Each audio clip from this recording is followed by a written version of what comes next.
Hi, I'm Chef Dan and I'm cooking for a cure for children's brain cancer research. Today's recipe is going to be pan-fried chicken with a peperonata sauce. Today's ingredients will be red onion, peppercini peppers, cherry peppers, red bell peppers, some green bell peppers, some chicken with some all-purpose flour. I've got some oil, some white wine, some of Nona's Gourmet Foods marinara sauce. I've got some cracked pepper, some kosher salt, some Parmesan cheese, and some fresh parsley for garnish. We're going to start off today by adding some olive oil to the pan. If you don't have any olive oil, you can also use a blended oil, but I like to use olive oil when I saute things. We're going to add some of the red onion to it, some of the peppercini peppers, which give it a nice vinegary taste, a little spice up. Some cherry peppers, some red bell peppers, some green bell peppers. I like to throw the garlic in at the end so it doesn't burn and it mixes in a little bit better. So you want to saute this around a little bit, get all the flavors blended. And if you looks like you don't have enough olive oil in it, you can always just add a little bit more to it. Make sure it doesn't stick and the garlic doesn't burn. You want to saute it around. Toss it. It's looking good. It's smelling really good.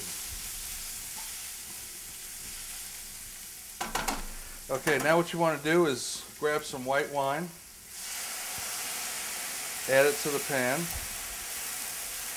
What this is going to do, they call it deglazing, and what this is going to do is it's going to take all the bits off the bottom and blend all the flavors together.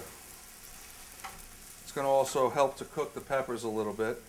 You don't want them overcooked, you want them with a little bit of crunch to them. And then we're going to put in some Nona's Gourmet Foods marinara sauce. Get some of that in there. That's going to bring the whole dish together. The smell is really good right now. We had smell-o-vision on here. You can smell it as well. So what we're going to do now is let this reduce, which is to bring it down a little bit and let all the flavors combine.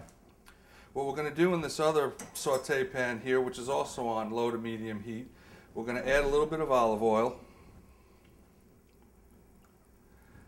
And then we're going to take the pieces of chicken that have been tossed in the flour with some kosher salt and cracked black pepper. And we're going to shake them off, and then we're going to put them in the saute pan. And what this will do is it'll sear the chicken, give it a nice crisp crust, which will add additional flavor to the dish. What you want to do is cook the chicken about 3 minutes on each side. Over here, what we're going to serve with this dish is some polenta that I made, which is like an Italian grits, and it is about 4 cups of water to 1 cup or 1.5 cups of polenta. You boil the water, you slowly add the polenta into it, whisking it well so it doesn't clump, and then at the end you can finish it with some salt and pepper, some Parmesan cheese, and a little bit of butter. Always helps. So what we're going to do here right now is turn our chicken. They're looking good. You don't want to get them too dark. The flour could sometimes burn up. You want to just add it like that. You can use this sauce is really good with fish, any kind of fish, shellfish, or pork. It's also good on pork. It just blends well with all the flavors. Okay, so now that we've got this dish going well here, we've got the chicken cooked. I'm going to pick it up and we're going to lay the chicken in the pans.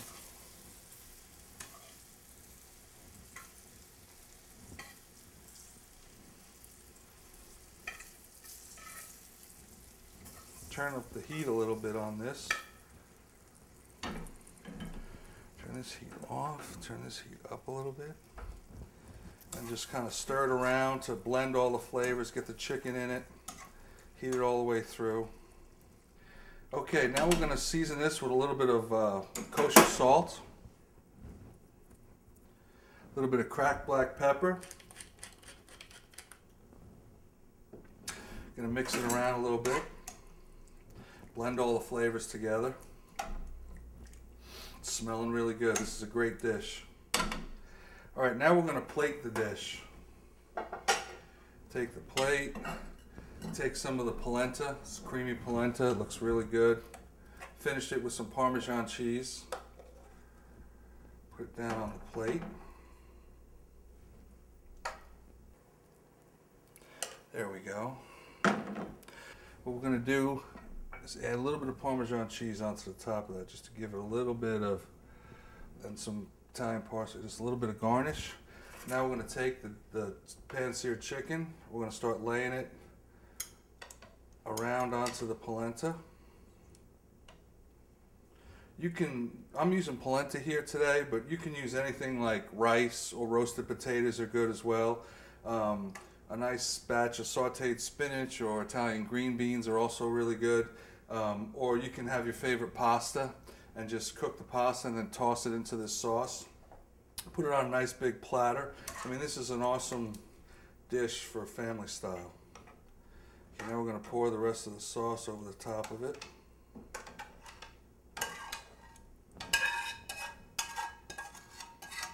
Ah, it smells really good. All right, now we're going to garnish this dish with some Parmesan cheese and a little bit more fresh herbs. I always like to put the fresh herbs at the end because you get that fresh taste. Dried herbs you want to cook into the sauce, and the fresh herbs you want to put on top. And there you have it. Pan-seared chicken with Peperonata sauce and some creamy polenta. Just taste a little bit of this. Oh, polenta's perfect. The sauce is creamy, vibrant with a pepper taste. You can taste that vinegar in it. And this is pan-seared chicken with Peperonata sauce. Today's recipe was used with Nona's Gourmet Foods marinara sauce. Spice it up a little bit and bring on the heat by using Nona's spicy marinara sauce. Go to our website, www.nonasgourmetfoods.com, and help join the fight against children's brain cancer, one jar at a time.